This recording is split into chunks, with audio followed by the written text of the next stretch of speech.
Olá, boa noite ao V Brown Bag Brasil. Hoje é dia 5/11 de 2018. Teremos o prazer de ter o Arlis Santa Ana falando sobre melhores práticas para a virtualização de banco de dados. Tá? Meu nome é Tarcio Moraes e vamos hoje aqui aos os nossos recadinhos da semana. Então, como comentei, né, o V Brown Bag ele não ocorre apenas no Brasil, mas sim em todos os dias da semana, né?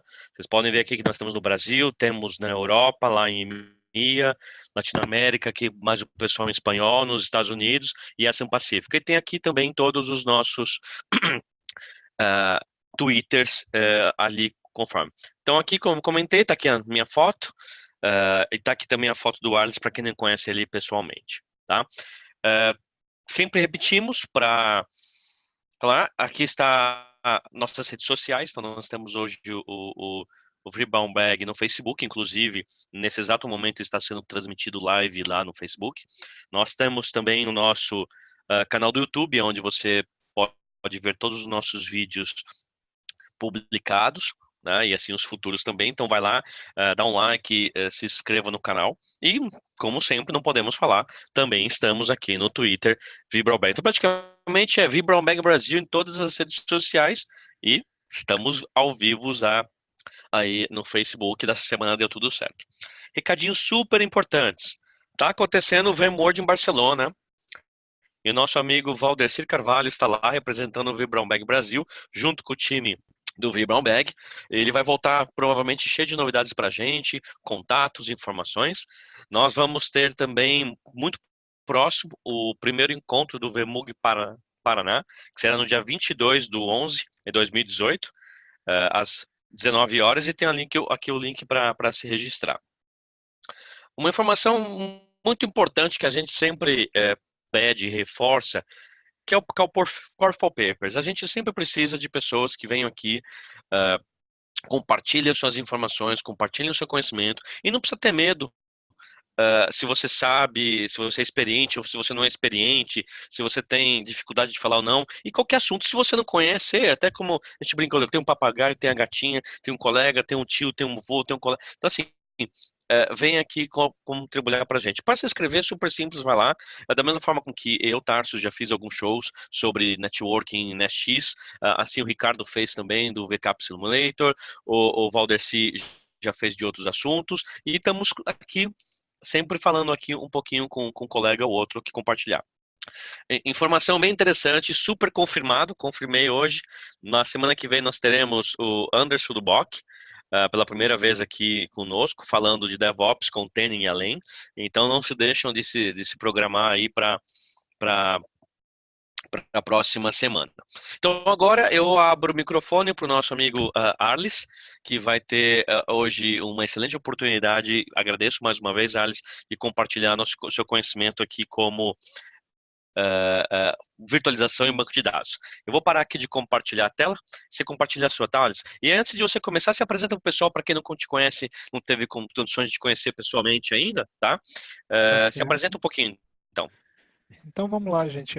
Tô tentando compartilhar minha tela aqui, isso que a gente testou antes, né? Não, aqui eu parei, Mas, já parei de aqui, eu ah, parei, agora você tá pode bom. compartilhar a sua. Beleza aqui.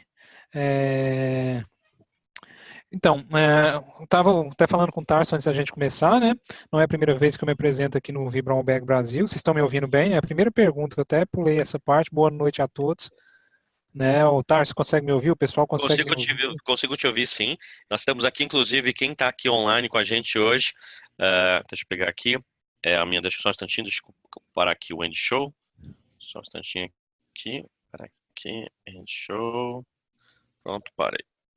Opa, Já vou colocar minha tela aqui. Deixa eu só ver um negocinho aqui que isso, tô conseguindo aqui compartilhar, mas legal. a gente vai falando aqui enquanto Tá isso. bom. O pessoal consegue ouvir? Hoje Dá um online ok nós temos aí. isso. A Elizabeth está aqui com a gente, o Evandro, Oh, o bacana. Fabiano, o Leonardo. Já temos hoje algumas pessoas aqui com a gente hoje.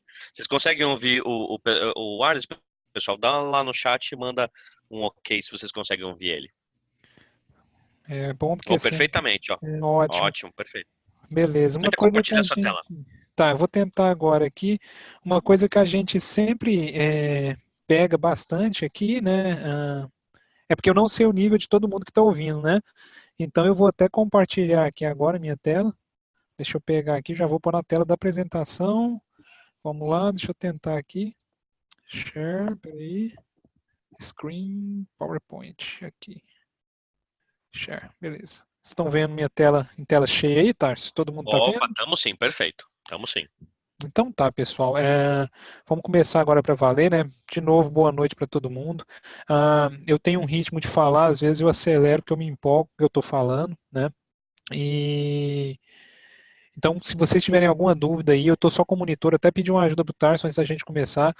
Qualquer dúvida, pode perguntar para o Tarso aí no chat, que ele vai me interromper aqui e a gente tenta responder na hora, tá? Ah, vou falar um pouquinho aqui sobre mim, para quem não me conhece aqui.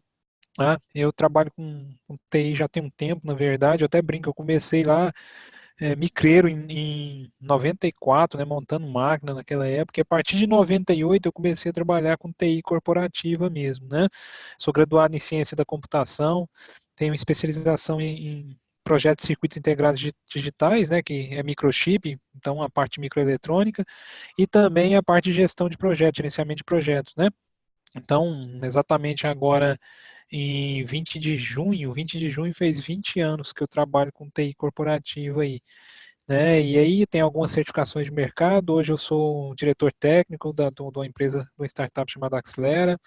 A gente presta serviços na área de infraestrutura de serviços de alta qualidade mesmo e de grande capacitação, né? Bom, Carlos, só te perguntando, qual que é do Brocade Certified Network Engineer? É do Vaiata? não, era essa certificação assim, né? Agora a Brocade foi até comprada, né? Mas tinha do Vaiata, que era V-Router Engineer. Isso, porque eu falei assim, eu tirei essa do Do Vaiata. Eu falei, V-Router, será que eu tive o prazer de conhecer outro profissional que também tem ela? Mas, mas cara, não é essa não. do V-Router, do Viata foi engraçado, porque assim, o que que aconteceu? A Brocade me mandou um voucher para fazer a prova, né? Só que assim, eu cheguei e o voucher vencia. No dia que o voucher venceu na sexta-feira. Aí que eu fui olhar meus e-mails, tinha ficado para trás, cara, e veio o voucher. Eu olhei na quinta de manhã. Eu agendei a prova e fui fazer no outro dia na tora. Aí cheguei e falei, cara, seja lá, eu vou usar o que eu sei, o que eu conheço de Viata, né? Sem estudar nada. Então, assim, faltou pouco para mim passar, porque caiu muita questão de atualização, né? E como eu peguei de um dia para o outro, não deu tempo. Mas, assim, Brocade, cara, tinha duas certificações da Brocade, uma de Network Engineer e outra de Viata, que era vRouter Engineer, tá? Beleza? Esclareceu aí? Beleza, oh, com certeza. É raro, né? Quase ninguém mexe com Brocade. Agora tem, não existe mais, né? Agora não foi comprado, se não me engano, foi a Broadcom, né? Que comprou. Eu não tenho. Acho Foi que a foi Bro... o AT&T. eu não lembro. Foi uma dessas daí que comprou. Mas enfim, cara, então assim, eu tenho algumas certificações de mercado, trabalho aí nessa área de tecnologia da informação desde 98, então fez 20 anos, né? Contando a área de microinformática aí já tem 24 anos. Comecei trabalhando com um mini computador, com a S400, eu não sei se alguém já ouviu falar aí, então trabalhei com a S400, trabalhei com Novell Network, com Windows NT lá no 3.5, e aí banco de dados, eu comecei com o DB2 400, com Oracle 7, com SQL 6,5 da Microsoft. E aí depois, eu teve uma época que eu até me especializei no SQL 2008, cheguei até a me certificar e tudo mais, né? Bom, uh, vamos começar a apresentação de fato com essa primeira frase aí. Você já ouviu isso? Né? Isso eu já ouvi já de alguns DBAs falando. Se você optar por virtualizar o banco de dados, eu não tenho como garantir a performance. Né? Então, isso aí é bem comum. Eu já ouvi DBAs falando isso. E também já ouvi do outro lado. Não existe qualquer impacto negativo na performance do banco de dados, né, rodando sobre o hypervisor, sobre virtualização. Então, de um lado, eu vejo isso com uma certa frequência. De um lado, o administrador de virtualização falando que não tem impacto nenhum, e do outro lado, o DBA falando, não tem como eu garantir a performance, que não funciona, que não vai dar certo. Né? Então, quem tem razão aqui, né, nessa disputa? Né? Eu diria que em partes, os dois lados têm razão. Por quê? Não, a gente não pode negar que existe uma penalidade quando a gente virtualiza um banco de dados. Embora eu creio que os benefícios sejam maiores do que essa penalidade. A gente fala de uma penalidade média de 5 a 15% na performance de um modo geral. Então você tem, de fato, eu não creio, né, não sei, não vejo isso como sendo possível. Muitos administradores de virtualização falam, não, que não tem perda de performance nenhuma. Mas se você analisar, você está colocando uma camada a mais entre a aplicação de banco de dados, o SGDB, seja o Oracle, seja o SQL Server ou outro que você utilize, entre esse banco de dados e o hardware em si, você colocou uma camada a mais, uma camada de abstração, que é a camada de virtualização, né? Então, os dois lados, se a gente pensar bem, os dois lados têm razão, tá? Ou seja, você tem um impacto de performance, mas ele não é tão significativo ao ponto de não tem como eu garantir a performance. Eu acredito que uma plataforma de virtualização bem configurada, você adotando as melhores práticas, você pode virtualizar sem problemas. Por que virtualizar? Né? Eu acho que essas são a grande pergunta. Porque a gente tem benefícios. O primeiro é a consolidação de servidores. Como eu falei aqui no começo, eu peguei uma época que a gente não tinha virtualização ainda. E eu fico pensando hoje eu olho como que eu conseguia trabalhar naquela época. Aquela época para você montar instalar uma aplicação nova, enfim, fazer qualquer coisa funcionar, cara, era muito difícil. Você tinha de comprar o hardware, comprar o servidor, às vezes você não tinha um recurso financeiro, e às vezes até o hardware era parrudo, tinha consolidação, né, de você mesmo agregar várias funções num único servidor, mas aí às vezes dava um conflito de biblioteca, ou enfim, alguma aplicação conflitava com a outra, então era muito difícil. A vantagem da virtualização hoje é você fazer essa consolidação de uma forma muito fácil, né? Eu diria que ela é muito tranquila de fazer, tá? Redução de custos. Então, a questão do custo tanto de capital quanto de operação, né? Primeiro, você pode investir menos na aquisição de um hardware, né? Eu diria que você consegue. Porque o que, que acontecia no passado antes da virtualização? Às vezes você tinha 3, 4, 5, 10, 20, 30 servidores, mas na prática você não conseguia utilizar toda a capacidade deles, né? E muitas vezes você tinha essa quantidade de servidores muito grandes, até por essa questão de conflitos, até para uma questão de redundância, né? E com a virtualização você pode, às vezes, comprar menos hardware e ter uma capacidade similar, entregar um nível de serviço até melhor. A redução do custo operacional vem dos benefícios. Para começar, o provisionamento de um servidor virtual é muito rápido, né? Você trabalha com template, enfim, você consegue rapidamente provisionar um servidor novo. Então, isso para mim eu acho que é uma facilidade muito grande. Por isso que eu até brinco, como que eu consegui fazer isso no passado, trabalhar com servidor físico, né? E hoje, quando você começa a trabalhar com virtualização, igual eu comecei a trabalhar com VMware lá em 2010, cara, hoje eu fico assim, como que eu vivia sem isso, né? Nesses, vamos dizer assim, nesse período, né, de 98 até 2010, porque realmente faz a diferença no nível de operação. A eficiência, é aquilo que eu falei, você acaba utilizando melhor os recursos que você tem. Utilizando em que sentido? Você não deixa recursos ociosos, você acaba tendo uma utilização mais eficiente. Manutenção. Manutenção também é muito mais prática, por quê? Você precisa de aplicar um patch no banco de dados, um patch no sistema operacional. Você pode criar um snapshot daquela máquina e se aquilo não der certo, você consegue voltar. Na máquina física você não tinha essa facilidade. Outro ponto de manutenção que eu acho muito prático, como a máquina virtual ela é portátil, né, digamos assim, você consegue mover ela de uma plataforma de hardware para outra com relativa facilidade, né?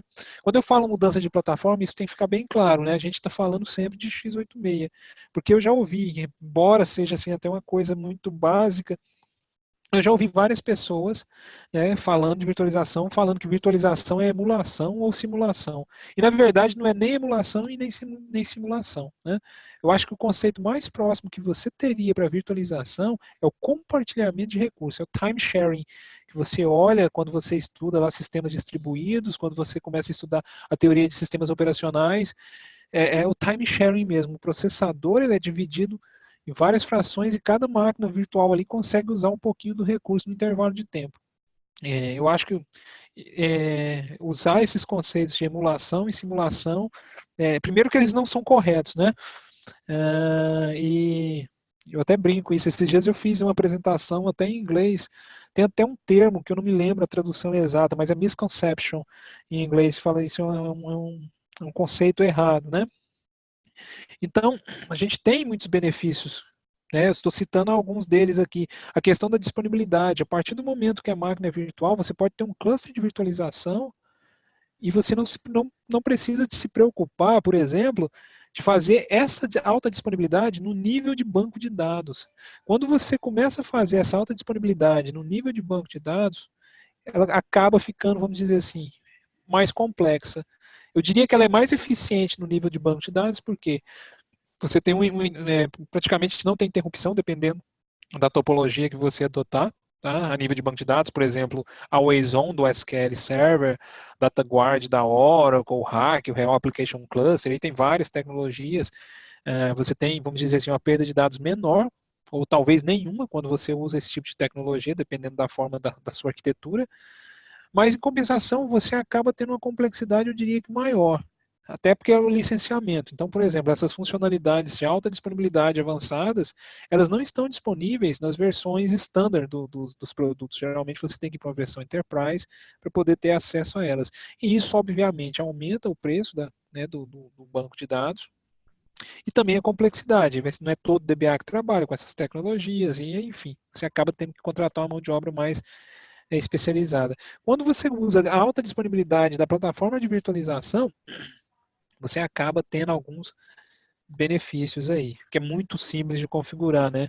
Você tem um cluster de virtualização, vamos dizer assim, mais ou menos que nativo, você tem alta disponibilidade. E outras funcionalidades, por exemplo, fault tolerance, né? Igual no caso da VMware, você tem o fault tolerance, dependendo da versão que você tem do hypervisor, que você consegue ter uma máquina, vamos dizer, praticamente espelho da máquina de produção. Você não consegue ver essa máquina no inventário, mas se a sua máquina principal falhar, por exemplo, um problema no hardware, naquele nó, a outra máquina tem uma cópia exata até do estado de execução. Então você não tem nem perda de informação e nem parada naquele momento. Tá? Arles, Oi, eu queria te fazer uma pergunta antes de pode você fazer. prosseguir, tá? Até uma dúvida minha pessoal pela sua visão. Hoje, indo colocando um pouco da questão naquela briga, né? O DBA fala que podia ter problema, o cara de virtualização fala que não. Hoje, pela sua experiência, fazendo essas virtualizações, onde você acha que é o gargalo mesmo? Nessa virtualização, o mais preocupante é a storage, né? Quando a gente fala assim, a velocidade, imagina que eu tenho uma storage super veloz, eu vou perder. É mais preocupação com storage ou com memória? Porque também banco de dados adora comer, dependendo de como é configurada, comer a memória de CPU ao tempo, e na verdade a virtualização com ballooning, ele acaba tendo aquele benefício de fazer o overcommitment de memória. Então, na sua opinião, o que você acha que é mais, quando você faz uma migração de banco, qual que é o ponto mais crítico de você se preocupar? Com a storage, com a CPU ou com os dois? O que é mais crítico aí na sua ponto de vista? Cara, se fosse para mim escolher hoje, né, dos três, vamos lá, CPU, memória e disco, que é o I/O, né, o storage, enfim. Cara, para mim o que é mais mandatório é o I/O, tá? Porque na prática, lógico, memória e o banco de dados come por quê?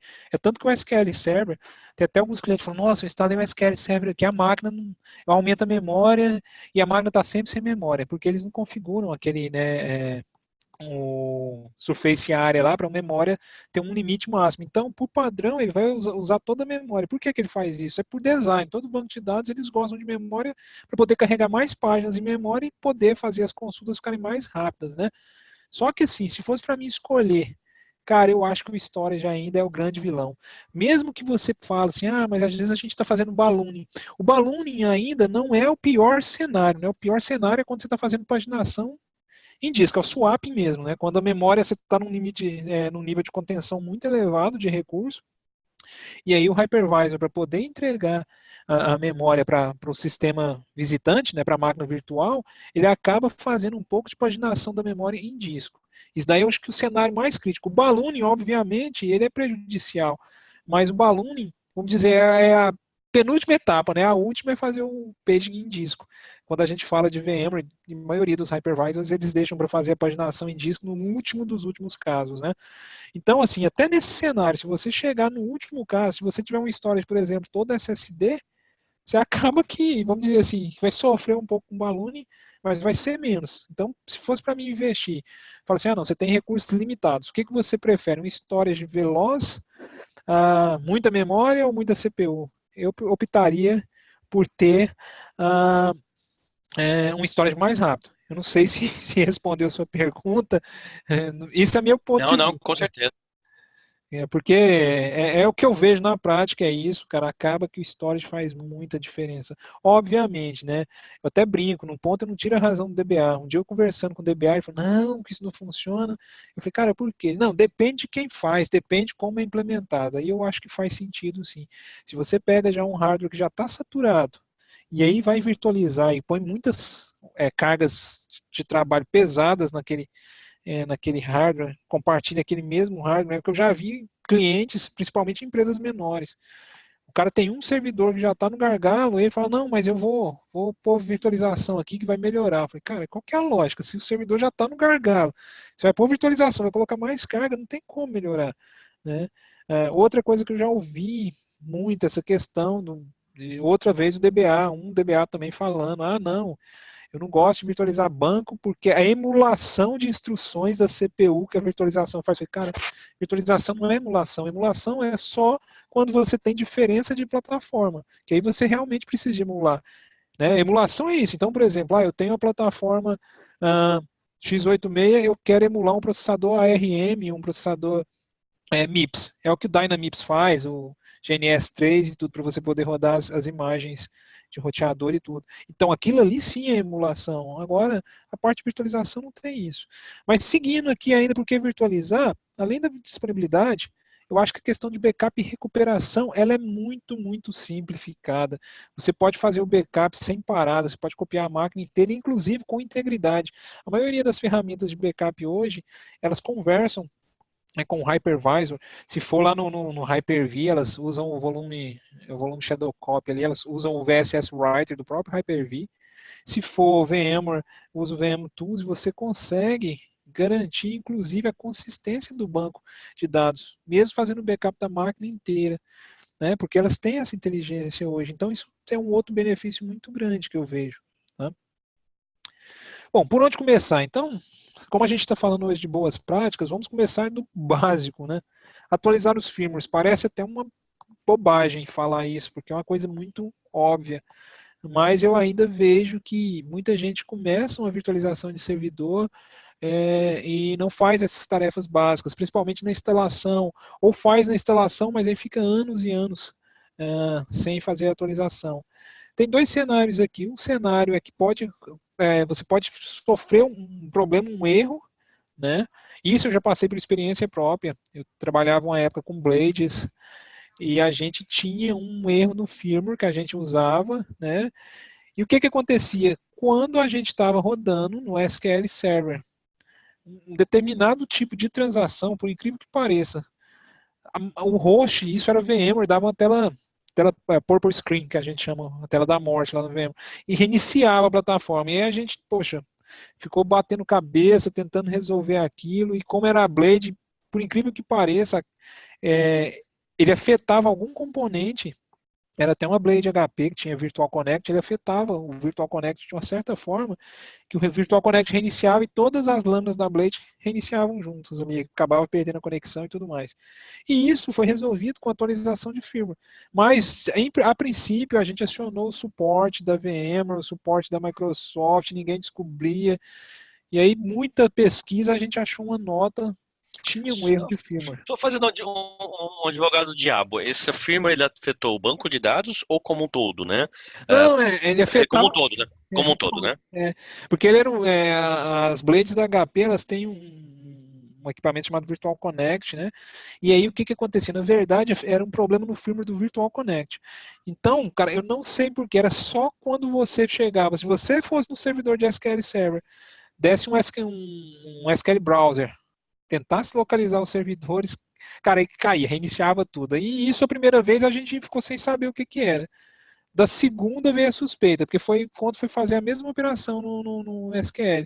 Na terceira, aí não teve jeito. Na terceira vez, falou, poxa, muita coincidência. E aí a gente foi pesquisar e encontrou esse firmware, atualizou e o problema solucionou. Mas isso aí, o que acontece, né? Tem outro ponto de atualizar firmware. Muita gente fala, mas assim, tem o firmware Gold, né? Golden Image. Então, assim, eu acho que tem que seguir muito a questão do que o fabricante também recomenda. Às vezes tem fabricante que fala assim, olha, a gente acabou de sair um firmware, mas ele ainda não, vamos dizer, não está muito maduro. Já ouvi esse tipo de comentário também. Mas eu acho que é sempre bom atualizar os firmwares, né? Aplicar os patches. Então, isso daqui também é outra coisa que é básica. Aplicar tanto a nível de hypervisor quanto a nível de SO. Então, não tem nem o que falar. É um processo muito tranquilo isso aqui. Verificar hardware compatibility list, a matriz de compatibilidade. Então, isso daqui principalmente quando você trabalha com VSAM, por exemplo, ou trabalha com alguma solução de hiperconvergência. No caso do VSAM especificamente, eu já vi muitos erros de VSAM relacionados à falta de verificar a compatibilidade, né? Vamos dizer assim, eu até brinco muito. Olhar a matriz de compatibilidade, a hardware compatibility list, antes de fazer a instalação em si, de prosseguir. Muitas vezes, principalmente quando você trabalha com software defined storage, você pega alguns erros assim, cara, que, poxa, aí você vai olhar, o erro acontece porque você não está respeitando a matriz do fabricante. Aí acaba que você não está usando o hardware recomendado de alguma forma. E aí você pode ter alguns problemas quanto a isso. Aí tem dois pontos também. Eu já peguei clientes, né, nessa questão aí que o cara tem um hardware já antigo, mas é um hardware que ainda funciona e ainda está em garantia, ele faz aquelas extensões de garantia, e ele precisa de atualizar, por exemplo, até um cliente que eu peguei, ele está no vSphere 5.1 e ele não atualiza porque ele fala, não, mas se eu atualizar eu não tenho mais a matriz de compatibilidade, mas em compensação o 5.1 já está em end of support, já terminou, já está em end of life. Então eu fico naquela, cara, qual que é melhor? Você vai ter que fazer uma escolha, né? Então tem que analisar esses pontos aí também, né? Verificar a questão do licenciamento. Isso aqui é um ponto que merece uma atenção, né? Usualmente, quando você faz o licenciamento para virtualização, você tem duas formas. A maioria dos bancos de dados trabalha com duas formas. Ou você licencia o usuário nomeado, ou você licencia os sockets, né, ou processadores, ou cores. Aí vai depender do produto que você tem, tá? Então, poxa, se for um Oracle lá, geralmente é licenciado por socket. Se for o SQL Server, antigamente era o processador, mas a partir da versão 2012 foi por Core também. Então você tem que tomar esse cuidado aí, principalmente no Oracle, né? O Oracle tem até uma nota da VMware, porque é o modelo que a Oracle entende que você tem que licenciar quando você está num cluster. Então tem uma nota da VMware também a respeito disso, porque eu já vi cliente falando no Virtualize meu banco de dados que se eu pôr no cluster eu tenho que licenciar todas os sockets do cluster. E tem uma nota, especificamente falando de VMware, tem uma nota da VMware que fala sobre isso, para você criar regras, né, de afinidade, para aquela máquina ficar sempre rodando no mesmo host, que é o host que você licenciou, os sockets. Então, é um ponto também que a gente tem que avaliar, né? E aí, outra coisa que é uma besteira também, mas como eu estou falando, a gente está pegando desde o básico, vamos olhar aqui a parte da BIOS, né? Então, assim, primeiro, o Advanced Configuration Power Interface lá, Advanced Configuration and Power, né, Interface. Então, o ACPI lá, geralmente tem algumas pessoas que falam, isso daqui pode desabilitar, não pode. Não se pode desabilitar. Quando você desabilita o ACPI, né, o ACPI, você acaba desabilitando também a funcionalidade de NUMA, que a gente vai falar lá na frente, tá? Turbo Boost deve estar habilitado, né, uma funcionalidade dos processadores da Intel. Hyperthread, aqui também a gente tem outro conceito, eu acho que até o Tarso pode me ajudar aqui, Tarso, eu não sei, eu não me lembro agora a tradução correta de misconception. Você está me ouvindo, Tarso? Alô? Bom, eu acho que o Não, você Tarso está vendo, tava no está mudo, no mudo. tá? Eu não lembro a Tá. tradução, Ele é misconception.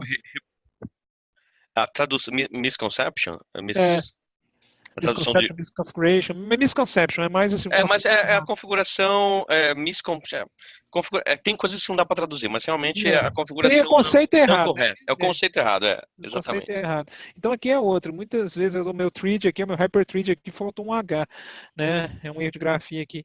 Muita gente acha que o hyperthread também dobra a quantidade de cores de CPU, cara, nada a ver. O hyperthread, na verdade, você tem um ganho de 10 a 30%. Né? O que ele faz, na verdade, é você ter uma duplicidade da unidade de execução ali, no sentido de que o processador fica mais tempo cheio, que a gente brinca, ele fica mais tempo ocupado. Então você melhora a eficiência do pipeline do processador. O processador raramente com hyperthread vai ficar ocioso por algum motivo. Então acaba que você tem um ganho médio de 10 a 30% aí de performance. Outra configuração que é o SLAT. O que é o SLAT? É o Second Level Address Translation. Então, isso daí, se o hardware tiver suporte, e os hardwares mais novos aí, eu diria que dos últimos 3 anos aí, 3, 4 anos, todos têm esse suporte aí, tá? Que é o Second Level Address Translation. Eu diria até mais, talvez hardwares até mais velhos, mas assim, com certeza, dos 5 anos para cá, todos têm esse recurso. Esse recurso, ele te dá um ganho, quando ativado, de em média de 2% de performance, então é muito importante ativá-lo. No caso do Hyper-V 2016, se não tiver o SLAT ativo, ele nem deixa você instalar, né? Por quê? Por causa a partir do 2016 você tem a opção de Nested Virtualization lá, por padrão, lá você pode fazer um Nested Virtualization, que é o que? Você ter em cima do Hyper-V outra máquina virtual rodando outra plataforma de virtualização. E aí ele precisa dessa assistência do hardware para poder trabalhar, que é o Second Level Address Translation. Isso daqui, basicamente, essas tecnologias, tanto o SLAT, VTX, né, RVI, que é o Rapid Virtualization Instructions, isso daí tem, às vezes, até outro nome, então você tem que olhar no manual, ou na configuração específica do seu hardware, porque alguns fabricantes, muitas vezes essa funcionalidade na BIOS tem um nome diferente, tá? Parte de C-States e Power Management. Então, assim, desabilitar o C-States e colocar o Power Management, você tem duas opções que a gente sempre recomenda quando você vai rodar uma carga de dados, um workload pesado, no caso banco de dados ou qualquer outro workload crítico que demanda muito recurso. Além de desativar o C-States, você colocar o Power Management ou OS Controlled, né, controlado pelo sistema operacional, ou Maximum Performance. Então, as duas configurações são possíveis, são recomendadas, tá? O C-States, ele deve ser desativado porque quando o C-States está ativo, o processador ele acaba fazendo um gerenciamento de transição de estados. Tem um status de alta economia de energia para o estado de máxima performance, enfim. Essas transições de estados, às vezes, elas podem provocar alguma latência no acesso à memória e, em alguns casos, não funciona muito bem isso, dependendo da carga que você usa. Então, a recomendação, inclusive, é sempre fazer esses ajustes. Outro ponto que é a questão de habilitar o suporte a NUMA. Alguns fabricantes, principalmente a Dell e HP, é chamado Node Interleaving. Então, se você habilita o Node Interleaving, você acaba desabilitando o NUMA, né?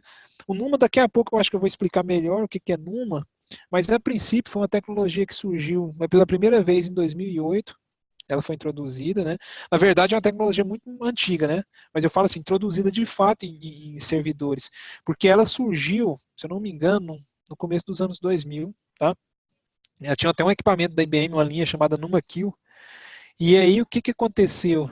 Mas ela de fato foi chegar a ser difundida em ampla escala a partir dos servidores comercializados a partir de 2008, né?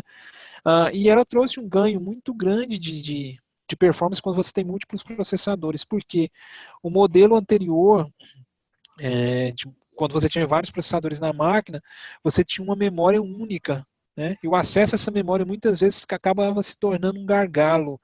Você não conseguia ter um grande desempenho ali, porque você tinha dois processadores sobrecarregando o barramento da memória, tá? E ainda tinha outras questões que você tinha de preocupar, que ainda continua até hoje, né? Que é a coerência de memória, coerência de cache, enfim, várias questões que acabam que você tinha uma limitação, né? Um gargalo ali no acesso à memória. Com a introdução do NUMA, é um acesso não uniforme à memória, que é Non-Uniform Memory Access, cada processador acessa a sua memória, digamos assim. Então, geralmente, o hardware é dividido em NUMA nodes. Cada nó ele contém um processador e a sua memória respectiva. Se você pega hoje um servidor, quando você abre ele, você tem geralmente dois bancos de memória, cada banco de memória para o seu respectivo processador. Então, se a máquina tem dois processadores, você vai ter dois nós numa. Geralmente é assim que funciona. Eu falo geralmente que pode existir alguma outra configuração diferente, algum hardware muito específico. Mas na prática, cada processador tem o seu acesso à memória, né? Então é muito importante que na nível da BIOS o suporte a NUMA esteja habilitado, tá bom? Tarso, tem alguma dúvida aí do pessoal? Tá tudo tranquilo? Tá todo mundo me ouvindo bem? Eu estou indo num Tá ritmo tudo bacana? tranquilo aqui. Por enquanto não tem mais pergunta, mas vamos lá. Tem alguém perguntando aqui, vamos ver.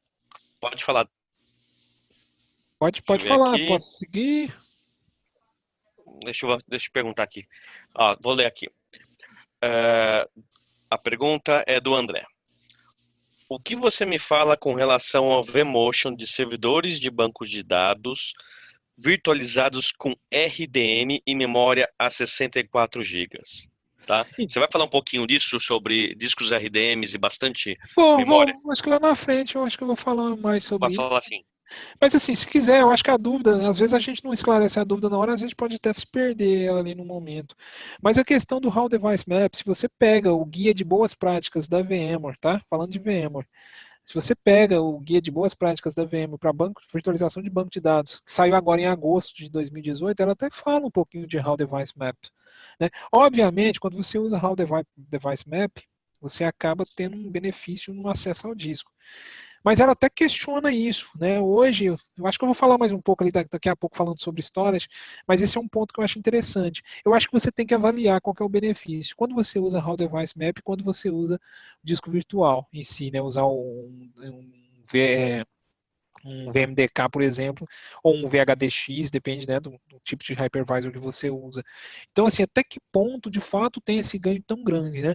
Eu sei que existe um ganho, mas quão grande que vale a pena você ir para um How Device Mapping, porque obviamente você tem implicações quando você opta, principalmente a questão de mobilidade, né? Apesar de hoje não ser mais igual já foi antigamente. Antigamente você não conseguia nem mover uma máquina. Hoje, dependendo do hypervisor, dependendo da forma que o storage é organizado, você ainda consegue fazer isso, né? Mas a gente vai falar um pouquinho ali também. A gente vê se a gente consegue falar. Tarso, mais alguma questão, alguma dúvida aí nesse momento? Comentou que toda vez que ele faz um vMotion do cluster, né, Uhum. do Microsoft SQL, ele cai. Né? Então, se você podia dar alguma dica para ele depois ali, né, para a gente poder falar. Mas assim, a gente não quer montar. Se você acha que no momento a gente volta mais tarde, tá? Ou até Não, a mas gente assim, pode eu depois acho que falar, fica à vontade. eu acho que é o seguinte, cara, eu nem usaria How Device Map, eu sou meio contra, sabe? Assim, por experiência própria. Lógico, de novo, igual eu tô te falando, tem benefício de performance? Tem. Mas eu acho que o benefício que você tem de usar How Device Mapping não vale a pena. Meu ponto de vista, e isso aí, igual eu falei, tem uma documentação da VMware, depois vocês podem pesquisar na internet, eu não me lembro o nome exato, mas se não me engano é Virtualizing Databases Best Practices, de agora, de agosto de 2018, e ela fala justamente sobre isso. Ela reconhece que existe também esse ganho de performance, mas que ele não é tão significativo igual já foi. Eu acho que no passado, de fato, era. Isso é até importante, que quando você olhava o passado, por exemplo, quando surgiu o vSAN lá, né? Hoje a gente chama até de vSAN, mas no começo era Virtual SAN, lá quando a VMware lançou. Não era nem indicado utilizar para banco de dados. Eles até falam que essas cargas de trabalho preditivas não devem ser utilizadas com software defined storage. Isso nos primórdios do software defined storage. Então, tudo está evoluindo muito rápido. Meu ponto de vista hoje, eu não usaria. Eu preferiria usar o VHDX, no caso do Hyper-V. Né? Eu não creio. Eu, talvez até mediria, fazia a medição de performance nos dois cenários. E aqui a gente vai falar um pouquinho justamente sobre storage. Né? O óbvio, se possível, opte por SSD. Parece o óbvio, né? Mas eu falo se possível porque ainda o SSD ele continua sendo caro, principalmente quando a gente fala de SSD de classe Enterprise, né? É, então, assim, se pudesse ter uma opção de ter um storage all flash, melhor, mas nem sempre isso é possível, né? A outra questão que a gente tem que preocupar também, disk group, disk pool, QoS, né? Tiering, deduplicação, compressão. Hoje, praticamente todos os storages, eles têm essas funcionalidades, né? Mas a maioria dos storages hoje, eles trabalham com o conceito de disk pool, né? Quando os storages mais antigos, você tinha o conceito de disk group, né? O conceito de disk group, o que que era? Nos storages mais antigos, hoje ainda a gente tem storage que suporta disk group também, tá? Até falo mais antigos, às vezes que parecendo que é uma coisa que não existe mais. Mas o disk group, você selecionava os discos que você queria para compor a LUM. Então era basicamente isso, você criava um disk group, você conseguia especificar, falar, olha, eu quero que pegue o disco 1, 2, 3, 4, 5, vai montar o RAID 5, por exemplo, o RAID 1, RAID 10, e você escolhia o nível de RAID, e você tem alguns storages, principalmente os storages da MC, os mais antigos, eu não sei hoje, tem tempo que eu não trabalho com MC, você conseguia definir até o percentual de memória cache que você ia colocar para cada disk group, né? Hoje, e aí, obviamente, o modelo de disk group você tem uma performance melhor, tá? Mas o modelo de Dynamic Disk Group, que eu chamo de DDP, ou Disk Pool, que é tudo praticamente a mesma coisa, o Disk Pool e o DDP, que é o Dynamic Disk Pool e o Disk Pool, né? Aí depende de como cada fabricante chama isso. Tem fabricante que põe lá o DDP, Dynamic Disk Pool. Outros chamam só de Disk Pool. Mas na prática, o conceito é o mesmo. Esse conceito você não escolhe exatamente qual disco que eu quero. A história já agrupa os discos e ela faz, vamos dizer assim, um RAID virtual. Então, naquele mesmo disk group, você pode ter níveis de RAID diferentes e a storage vai cuidar de fazer isso. Qual que é o benefício do disk pool? Reconstrução rápida. A reconstrução, quando você trabalha em disk pool, ela é mais rápida do que uma reconstrução de disk group tradicional. A maioria dos storages hoje tem o recurso de QoS também. Então, mesmo quando você usa o mesmo tipo de disco, isso é importante. Então, às vezes a pessoa fala assim, vou criar uma LUN gigante, vou jogar todas as minhas máquinas virtuais dentro dessa LUN gigante, que tá bom. Cara, então, assim, para banco de dados, eu recomendaria você, quando possível, criar LUNs diferentes, né?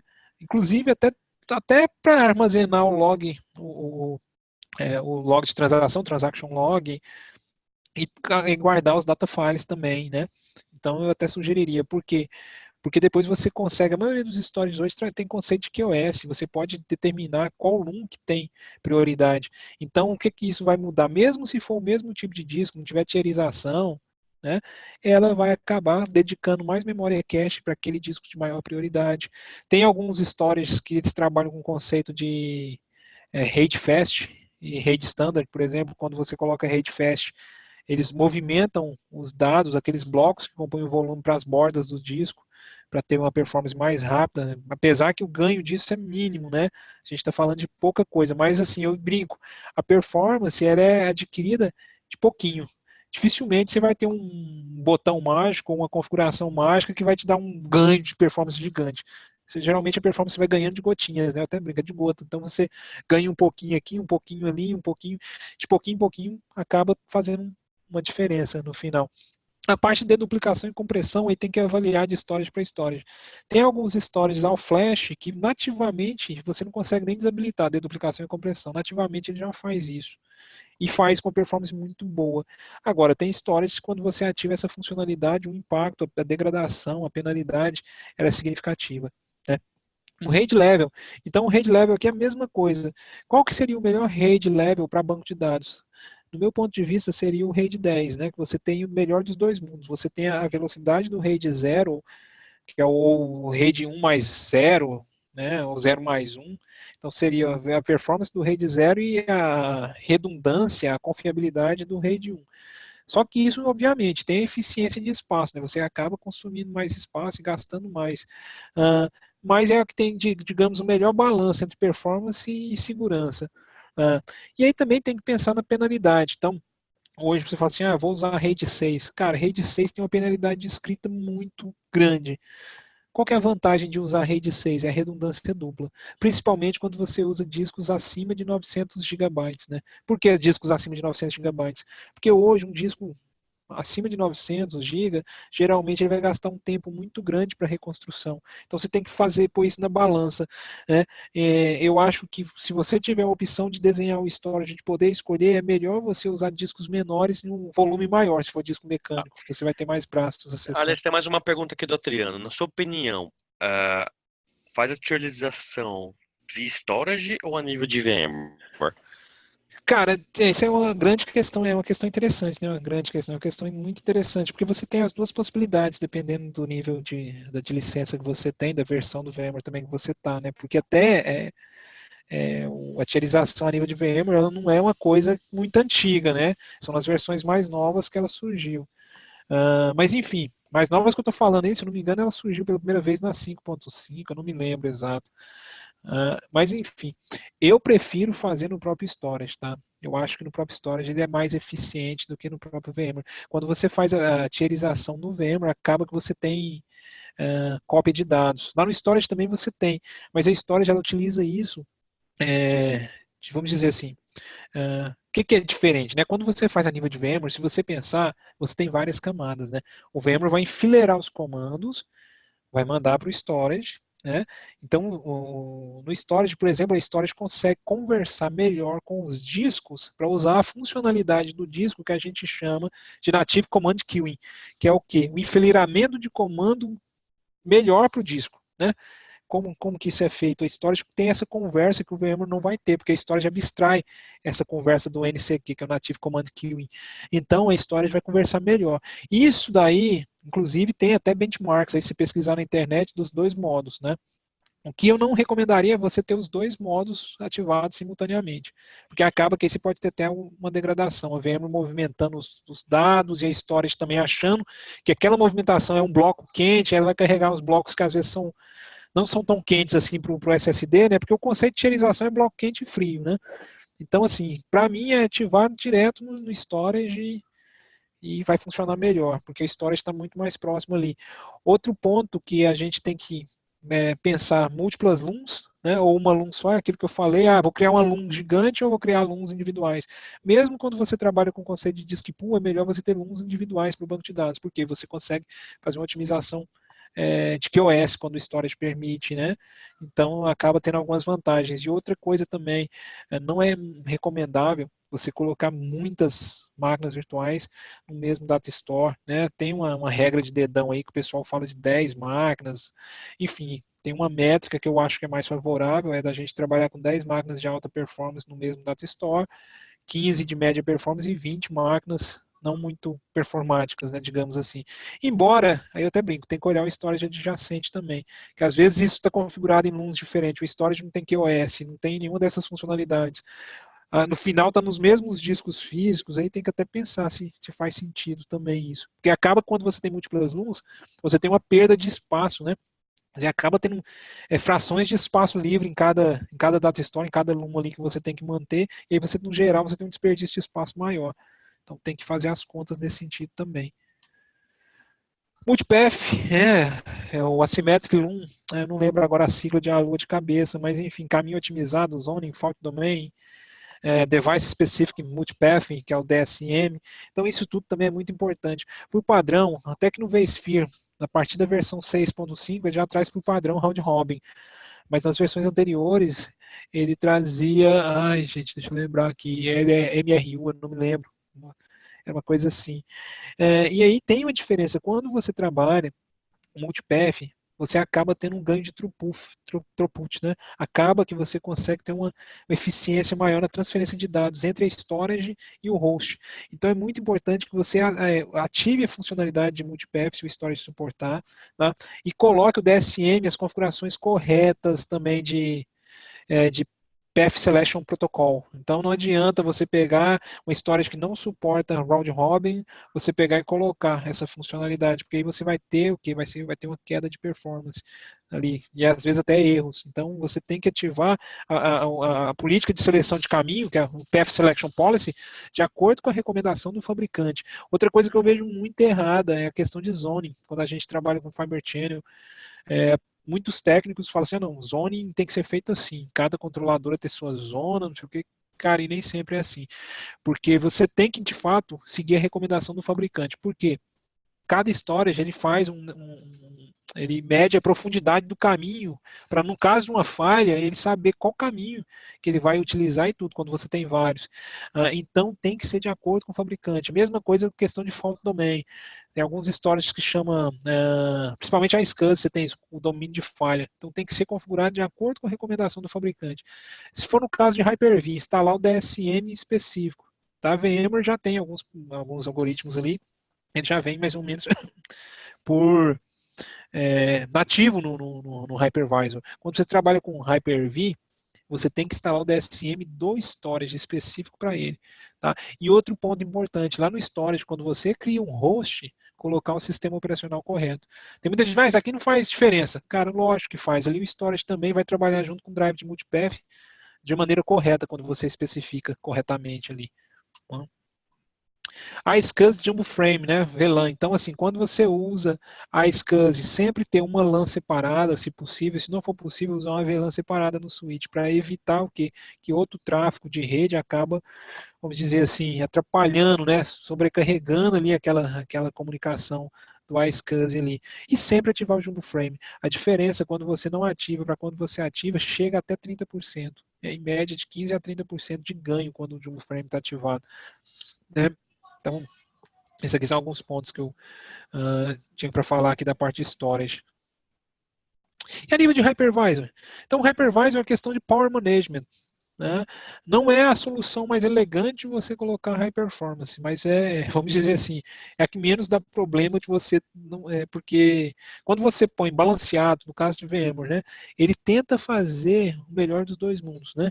Ele tenta balancear a performance e o consumo de energia. Só que nem sempre isso funciona muito bem, ou pode ter alguma latência entre a transição de um estado e outro. Basicamente, toda economia de energia, toda tecnologia de power management que existe hoje, a nível de servidor, ela trabalha o quê? Reduzindo o clock da CPU. Né? Quando você estuda a parte de processadores a nível de design mesmo, né? Então, por exemplo, quando eu estava estudando microeletrônica, quando você está projetando um chip, no projeto do chip tem uma etapa específica que a gente chama de clock tree synthesis, que é a árvore de clock. Então, a síntese da árvore de clock ela é separada. Por quê? Historicamente, a árvore de clock ela é o que mais consome energia no projeto de um chip. Quando você está projetando um chip, você tem o maior consumo de energia no clock. Então, por isso que a gente tem essa solução, todo o sistema de gerenciamento, ele acaba reduzindo a performance. E os processadores mais novos, aí usam os 6 states, né? Que são os 6 states, as transições de estados ali, tudo. Então, tem os 6 states e os P states também. O estado de performance, que é o P, e o estado de economia de energia, que é o C. Os estados C. Então, eu sempre recomendo, para não ter risco, não ter erro, coloca high performance, que aí você não vai passar aperto, né? VM corretamente dimensionada. Isso aqui é outro ponto também. Às vezes o cliente está com hardware folgado, né? Fala assim, não, tem muito recurso, acabei de comprar, tudo novo. Não, vou colocar logo 50 vCPU aqui para o SQL. Cara, o efeito de você colocar recursos que você não precisa, ele é danoso. Então, assim, coloque o que de fato a sua carga de trabalho demanda. Mas eu tenho recurso sobrando, então, poxa, às vezes seu banco de dados ele demanda o quê? Demanda 8 vCPU, coloca 8 vCPU. Né? Não, mas vou colocar 16, 24, porque está sobrando aqui, a máquina está usando, o host físico aqui está usando só 10% de CPU. Acaba que quando você faz isso, você mais atrapalha do que ajuda. Né? É bem comum, principalmente no VMware, quando você coloca no VMware, no Hyper-V também isso ocorre. Você coloca a quantidade de CPU muito grande, no Hyper-V você tem lá o Processor Time Percent, lá ele começa a aumentar muito. E no VMware você tem o Reach Time lá, ele começa a ficar muito alto.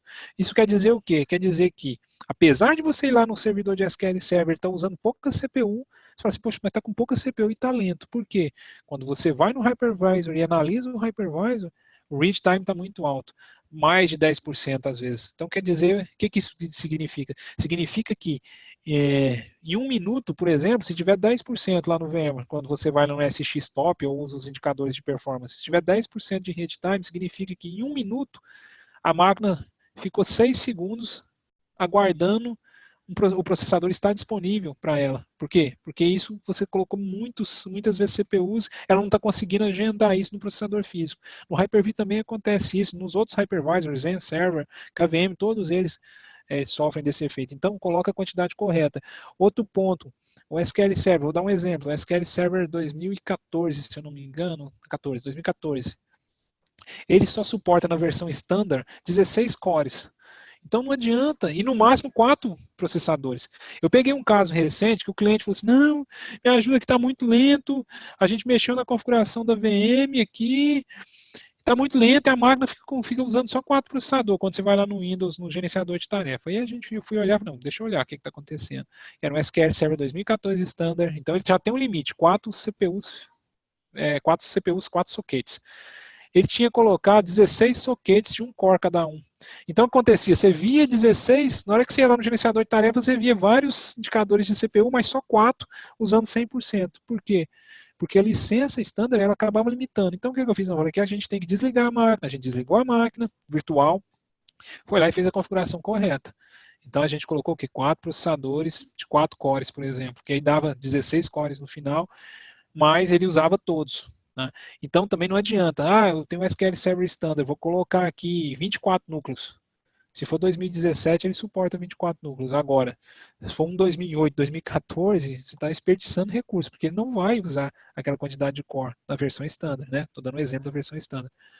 A questão de CPU Memory Hot Plug. Muita gente também fala assim, eu vou ativar essa funcionalidade, se algum dia eu precisar de aumentar a memória da máquina quente, tá, é legal você ativar isso, bacana. O sistema operacional visitante ele tem que suportar, mas tem um detalhe, quando você ativa o Memory Hot Plug, você desabilita o suporte a NUMA.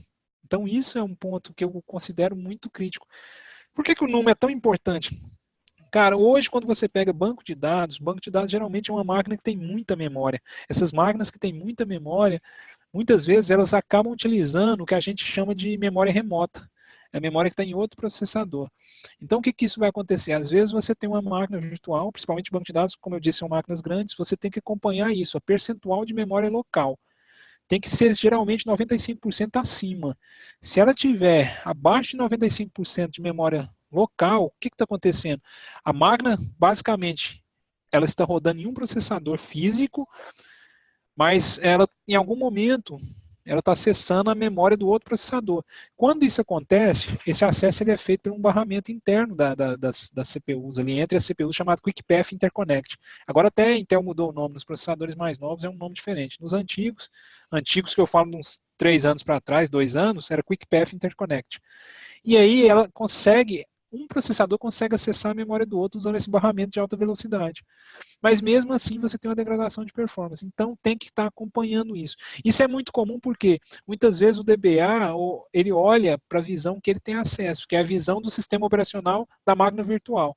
Lá ele olha que não está tendo contenção de memória, ele olha que não tem contenção de CPU. Só que quando você vai olhar no hypervisor, o read time está alto, a quantidade de memória remota também está elevada. Então isso acaba te gerando um impacto que muitas vezes você não consegue ver. Você tem que ir lá no hypervisor e monitorar.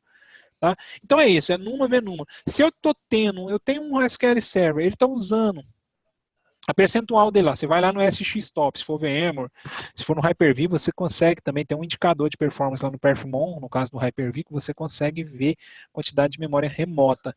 Não me lembro agora de cabeça, mas enfim, existe. Se você começa a ver que está tendo um grande acesso de memória no outro nó, o que você tem que fazer muitas vezes é ativar o suporte a virtual NUMA. Quando você ativa o suporte a virtual NUMA, o sistema operacional visitante ele vai enxergar a topologia NUMA, a topologia de memória da máquina. E ele enxergando isso, o SQL Server também enxerga, porque o SQL Server, a partir da versão 2008, ele é compatível com isso, com o VNUMA. E aí, o que ele vai fazer? Ele vai organizar as threads de modo que sempre privilegiar o uso de memória local. Então, isso aqui é uma coisa muitas vezes invisível, você não consegue ver ela lá no nível do SQL Server, mas ela está acontecendo e está te prejudicando. Aí você tem que ir lá no hypervisor e olhar. Tá? Memory CPU Reservation. Isso daqui é interessante quando você tem uma máquina que é compartilhada, né, um ambiente de virtualização muito denso. Então, muitas vezes é interessante para a máquina do banco de dados você criar principalmente a parte de reserva de memória. Né? Então, isso também tem que ser avaliado. EVC, isso aqui é específico para VMware, que é o Enhanced vMotion Compatibility.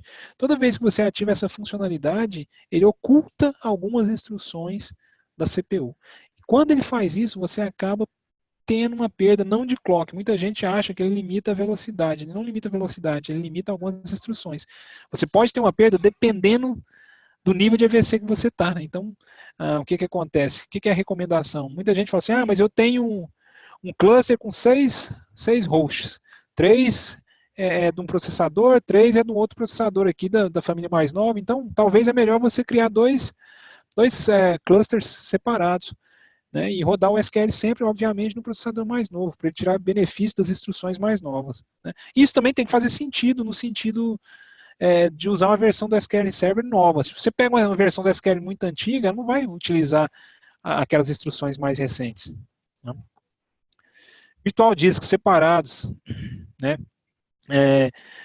SCSI, então assim, você vai lá, você criou uma máquina virtual, eu vou criar lá, por exemplo, o SQL Server, vou criar um disco só, colocar um SO, colocar um SQL Server, os data files, os log files, o TempDB, cara, não é a melhor estratégia. A melhor estratégia é você ter discos virtuais separados, um para cada coisa. Então, um disco para o sistema operacional, um disco para os data files, um disco para os log files, um disco para o TempDB também separado. Muita gente fala assim, esse TempDB é temporário, vou e joga ele no disco mais lento. Cara, e na verdade não é, a função dele não é essa, ele faz um monte de coisa dentro do SQL Server, então é importante que ele também esteja numa mídia privilegiada, né? Evitar o theme provider, usar sempre disk SCSI, então tem alguns hypervisors que você pode escolher disco IDE e disk SCSI, então sempre optar por disk SCSI, né? Evitar o theme provider, sempre usar o tick provider fixed, né? Depende do tipo de hypervisor que você usa. No caso de VMware, optar por disco fixed provider Eager Zero, porque ele vai reservar o espaço e já vai fazer o zeramento de bloco, tá?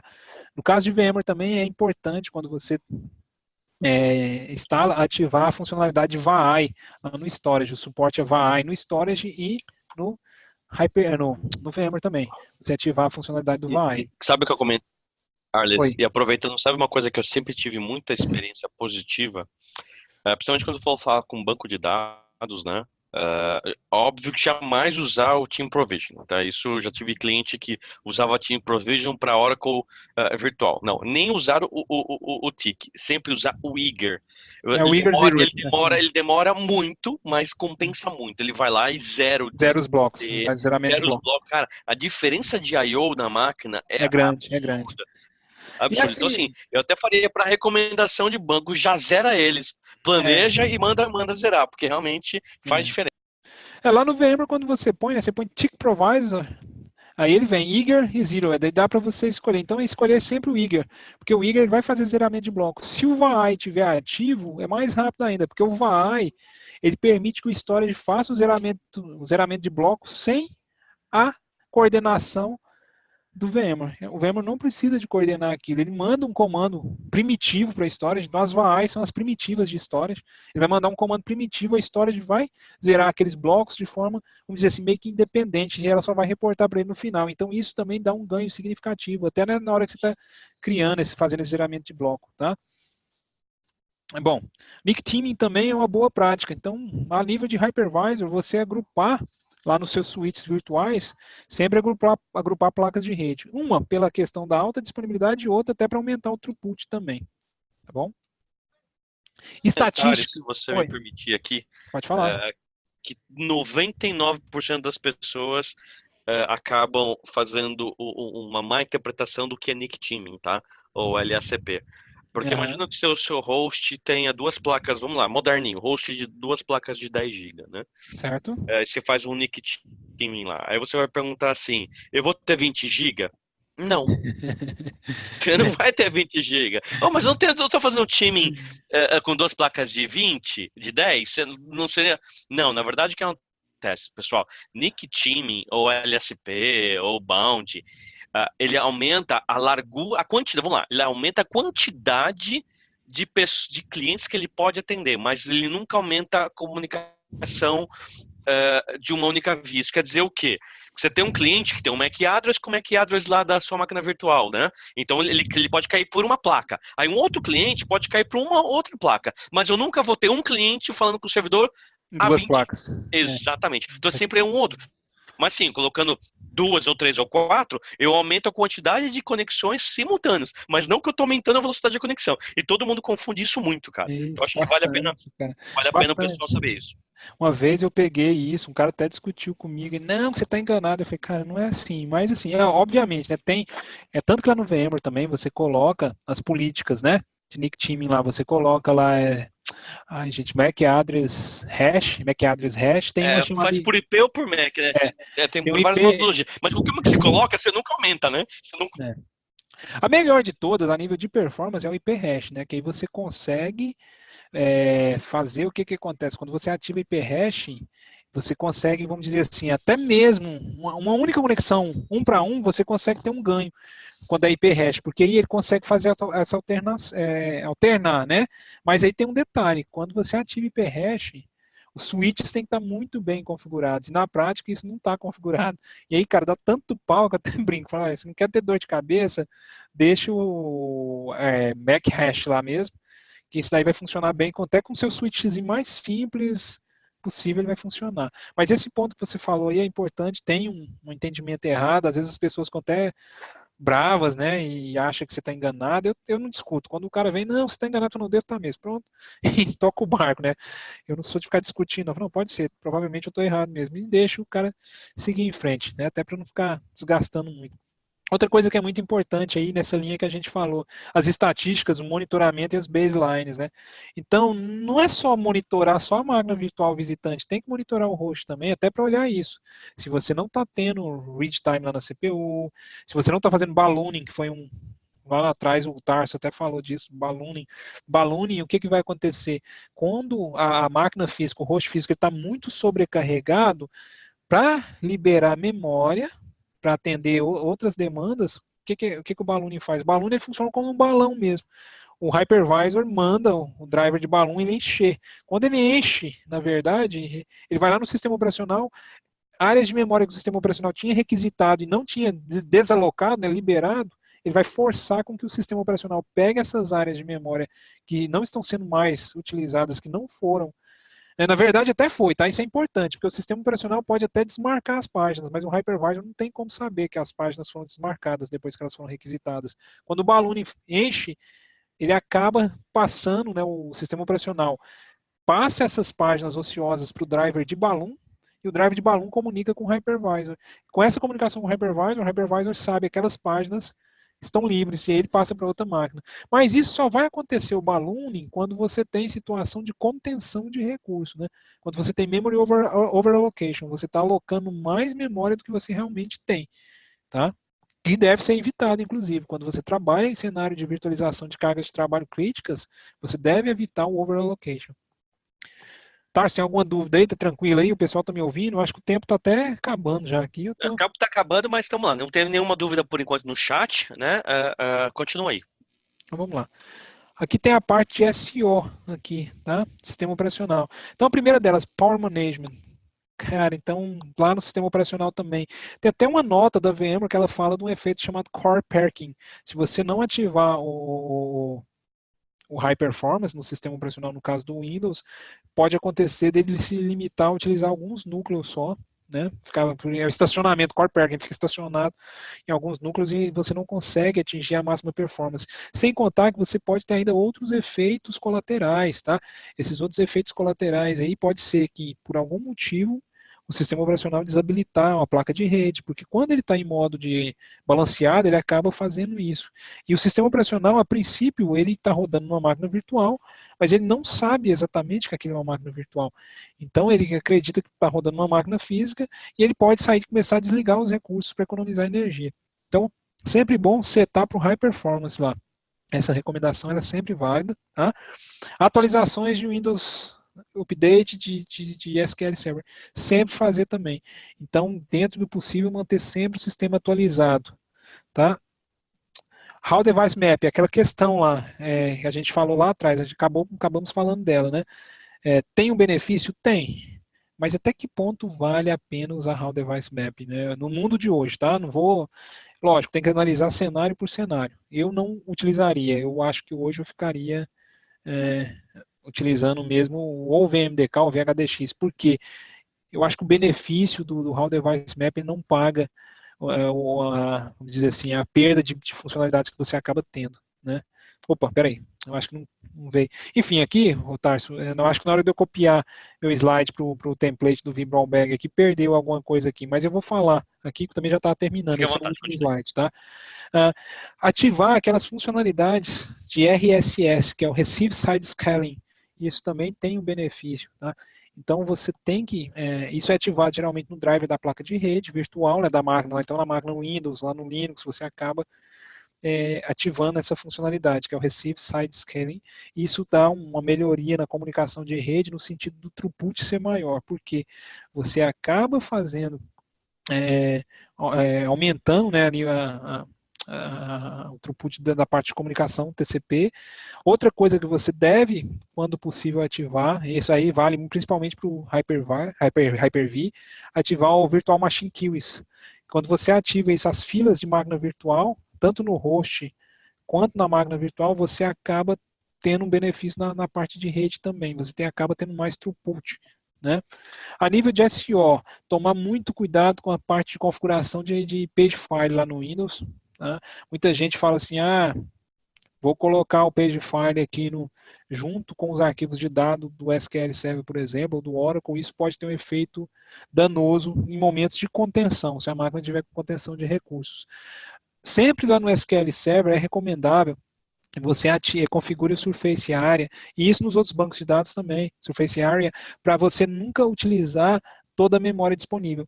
Se você instala o SQL Server by the book, né, seguindo next, finish, e já põe ele para rodar e você não customiza isso, o que vai acontecer? Ele vai utilizar toda a memória menos 1 GB da máquina. Então, se a máquina tiver 128, ele vai usar 127. Né? Isso na versão standard. A versão standard ela tem um limite, até 128 GB.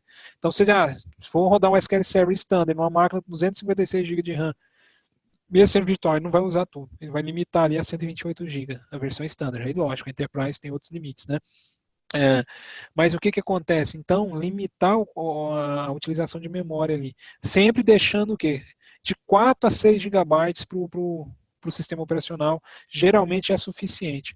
Se você não rodar mais nada, só o banco de dados ali, tudo aquilo aí dá para o sistema operacional trabalhar de forma tranquila. Eu diria que 4 GB é um tamanho suficiente para um Windows 2016, 2012 funcionar bem.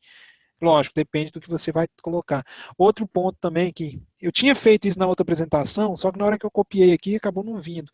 Parte de antivírus. Gente, eu já peguei tanto problema de antivírus mal configurado, isso é comum. Antivírus concorrendo com acesso aos data files. Então, quando você tem banco de dados, independente do antivírus que você usa, você deve configurar o antivírus para fazer exceção dos processos do SQL Server e dos arquivos do SQL Server, do Oracle também, de qualquer banco de dados, para o antivírus não ficar concorrendo no acesso, ou na hora que a aplicação for ler, o banco de dados for ler os arquivos, o antivírus ficar escaneando, vai fazendo aquelas verificações, e isso daí também faz muita diferença. Os caras falam que não faz, não é tanto assim, é só você fazer o teste, com os dois cenários, com o antivírus desconfigurado e com o antivírus configurado corretamente. Bom, deixa eu ver se eu me lembro de mais alguma coisa aqui de SEO que a gente tem que fazer. Eu acho que é isso aí. Eu vou aproveitar e abrir perguntas para o pessoal aqui. André, Beth, Evandro, Fabiano, Leonardo. Alguém tem uma pergunta aqui para o Arles antes de a gente encerrar por hoje? Vamos ver A gente aqui, até esperar aqui cedeu o alguém. horário, né, tá? Já estamos aí 15 minutos aí. Não esquenta a cabeça, não. Ou é por um bom motivo, o tema está super interessante. É que eu nem foquei muito, né, de ficar pondo tela, porque aqui é bem genérico, não é para um produto só. Eu acho que pode se aplicar esses conceitos para qualquer banco de dados, qualquer hypervisor que você usa. Entendi. Então eu vou compartilhar minha tela aqui para a gente fazer o nosso fechamento. Eu tenho perguntas aí, eu vi que aumentou um 17 ali, eu tô com uma tela só, tô com um monitor. Não, na verdade, não, tudo tá tranquilo, uma boa estratégia, tá tranquilo, foi ótimo. Foi o comentário do André. Ótimo, então beleza. Obrigado aí, gente. Vamos lá, então compartilha aí sua tela. Espera aí. Compartilhar aqui. Tá vendo minha tela? Tô vendo. Legal. Então vamos colocar aqui ela modo aqui. Então, pessoal, a gente quer agradecer aqui ao nosso colega. Sabe uma dúvida que eu tenho? É Arles Santana ou Santa Ana? Não, Arles Santana normal, cara. Nem é Arles. Santana, é que no Não, eu brinco assim, não é Santana, né? Não é Arles Santana. Porque esse nome, eu até brinco com meu pai. Falo, pai, de onde você tirou? Brincava, né? Meu pai faleceu, de onde que ele tirou esse nome, né? Porque eu recebi numa empresa que eu trabalhava um pessoal que veio da França e tem uma cidade na França que tem esse nome, né? Aí eles falam, não, a pronúncia do seu nome é Arles. Tem que falar Arles, é Arles. Mas é Arles Santana, tá? O Santana é tudo. É junto ou separado? Não, é separado, mas se É fala que Santana. é tudo separado, mas é tudo junto. Não, entendi, não. Não, perfeito. Não, não, legal, legal. Ah, não, show de bola. Estão recebendo aqui parabéns do Adriano, do Luiz. Queria ser muito grato por você estar dispondo aqui dessa segunda-feira. E aí, pessoal, tá vendo como não é difícil? Ele veio aqui, nada demais, meia dúzia de slide, compartilhou suas experiências, falou de um monte de coisa que algumas pessoas não sabiam. Quem não sabe, que já sabia legal, pôde rever os conceitos. Tem um contato ali do nosso colega no Twitter, do LinkedIn dele. Ele agora que ele comentou, ele é diretor da empresa. E estamos ali, pessoal. O negócio é isso, é compartilhar com a comunidade e compartilhar com tudo isso. Olha, Eu tô vendo aqui, como Tarso, sempre, não esqueçam de tudo, né? Fale, meu aqui querido. rapidinho tem uma, não sei se é pergunta, mas eu acho que eu já até respondi. Ó, quando o Hothead CPU está habilitado, não é utilizado a NUMA, é correto. No VMware, quando você ativa NUMA, o Hothead, você automaticamente desabilita a NUMA. Mesma coisa vale, tá? Isso é importante também. Se você for lá na BIOS e desabilitar o ACPI, que é o Advanced Configuration Power Interface, você também desabilita a NUMA junto, tá? Só porque às vezes não ficou bem claro isso daí. Mas siga aí, Tarso, desculpa. Ah, não. Não aproveita, você aproveitou que deu uma revisada ali nessa pergunta. Essa pergunta eu tinha perdido, com certeza. E é isso aí, pessoal. Eu queria realmente pedir aí uma ajuda para vocês curtirem o nosso página ali no YouTube, no Twitter, uh, no Facebook também, tá? E creio, pessoal, nos próximos 3, 4 dias aí esse vídeo já vai estar disponível no nosso canal. E aí vou estar tagueando tanto o V Brown Bag quanto o Arles. E qualquer coisa vocês vão ter o contato, a gente faz o network, estamos no Telegram, sinal de fumaça. E é isso aí, pessoal. Queria agradecer aí todo mundo pela participação de todos. E semana que vem, só relembrando aqui, vamos montar. Semana Do que vem nós Boc. temos o Duboc falando aí de DevOps Container e além. Até a fotinho dele aqui, essa fotinha eu peguei ele do LinkedIn, Lá do foi Vitinho, ele fazendo a apresentação lá no no último VMword, né? VMword com a gente lá. É. E ali, ó, até Isso falar pro daí, pessoal. pessoal, ele é um Jedi, esse cara aí. Eu até É, brinco, é o ele, Jedi ele é fora da curva mesmo. Legal, pessoal. é, Então é isso daí. Muito obrigado a todos. Agradeço aqui e a gente se vê na próxima semana. Um valeu, abraço. gente. Obrigado, valeu. Valeu.